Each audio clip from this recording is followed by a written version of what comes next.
amasasu muri kuyumva he tangiye kuyumva kure iyo umwanzi yaturutse niyo turajya barenze no muranyumva neza aho umwanzi yaturutse niyo turukwerekera muranyumva mugira abaturage bakihishe mu bigori bagaruka mu mazu yabo uko inzu zikinzwe nta ukingura inzu ya mugenzi we turajyanirana nta n'utwara ikintu cya mugenzi we muranyumva turi hamwe turabakunda cyane kandi tugomba kubakunda ni inshingano zacu cyane ko mwanze guhungana na zirangegera batubwiraga ko ziri kubatwara ku gahato ariko mwabyanze turabibashimira cyane message ndi bubahereze rero niyi message ya mbere nuko abantu dukeneye ko bava ibuzimu bakagaruka ibuntu kuko ni bagenzi bacu barumuna bacu ibintu nk'ibi abo bantu ni abakongomani nkatwe muranyumva bari abasore bagizwe wazalendo ikintu cy'ububandi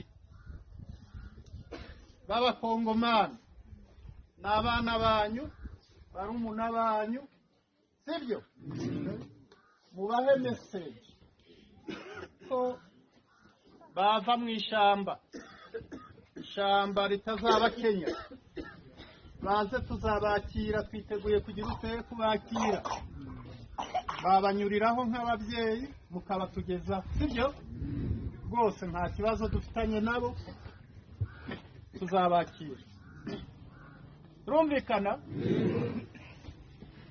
ariko nibaje nijoro iwawe ukamucumbikira irindi joro akaryitwikira agasubira iyo yavuye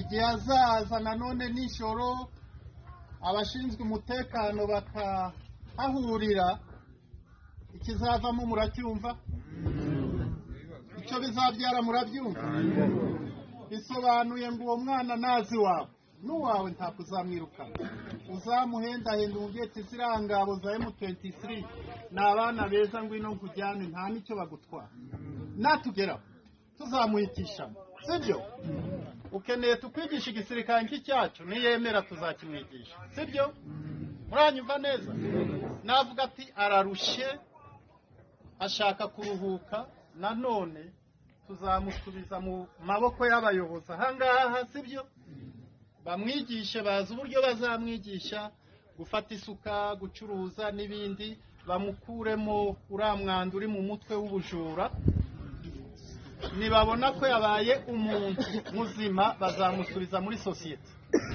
turumvikana ntabwo twahita dufata ingegera ivuye hari yica abantu n'ibindi ngo dushire mu giturage tugomba kumwigisha igihe runaka akabona kugaruka hamwe n'abaturage yahinduye ibitekerezo bibi sibyo so iyo message murayitanga mubakure kuri telefone bavuze karibuni watawapokea muranyumva message ya kabiri nijyaniranye na FDLR zirari bari hano ko mutavuga cyangwa baracyahari abarimo nabo sibyo tubahe message turumvikana turi kujyanirana intambara bari kurwana hano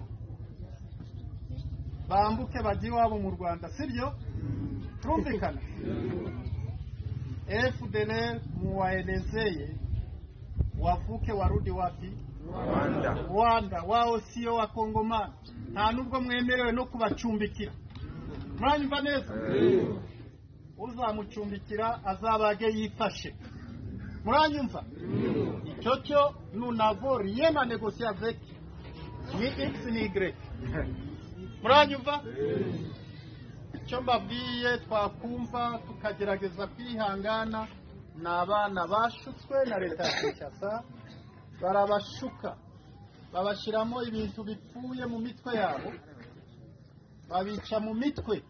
Abo turi tayari kubakira kandi baraza tujya tunabakira, sibyo? Rubaya simwabonye ko twakwiye nka 500 barenga. Ubu twabigisha igisirikare n'abasirikare beza, bari nyatura ziba iki zikora mu mufuko, nibo baje kurasa uyu mwanzi muranabaza. Muranyumva? Barasere mwamuza ari nyatura hehe Rubaya n'ahandi. Aya barangisha amezi menshi tubigisha neza, barya neza, turabondora, inda zari zarabishe n'amaga. Niyo mpamvu mutana bamenye bari mu ngabo zaje kwirukana abarundi na FARDC ahanga. Si abasirikare beza, si abasore, hari uwo bakoze mu mufuko, hari uwo bibye. Murabona hatarahindutse ingabo nziza. N'abo bandi banyatura turabashaka tubigisha igisirikare cyiza, sibyo? Bitandukanye na FDLR, CNRD n'abandi njya numva bari hariya, sibyo? Kandi amakuru mbabwira niko kuri, murabizi ko ariko kuri. Abanzi hano simuhari. 2024 avait débuté sous le signe de la confirmation de ma victoire et de celle de la coalition politique que j'ai conduite, l'Union sacrée de la nation, lors des élections générales de décembre 2023.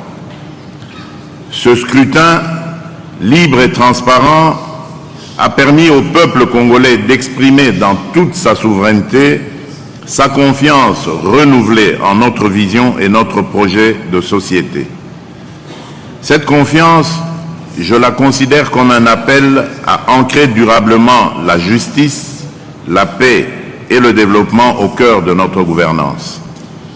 Fort de ce plébiscite populaire, j'ai eu l'honneur le 20 janvier 2024 de prêter serment pour un second mandat à la tête de notre nation.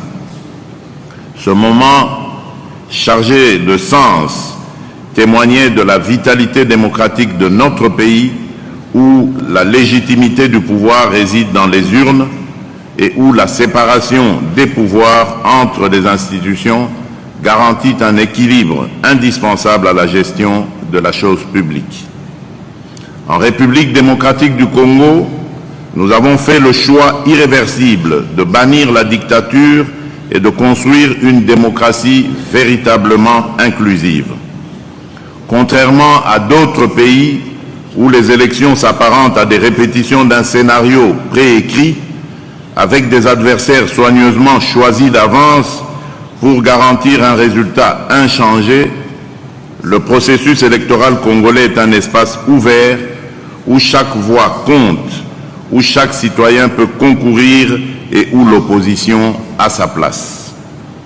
Ce modèle, certainement perfectible, représente aujourd'hui une source d'inspiration pour de nombreuses démocraties émergentes en Afrique et dans le monde.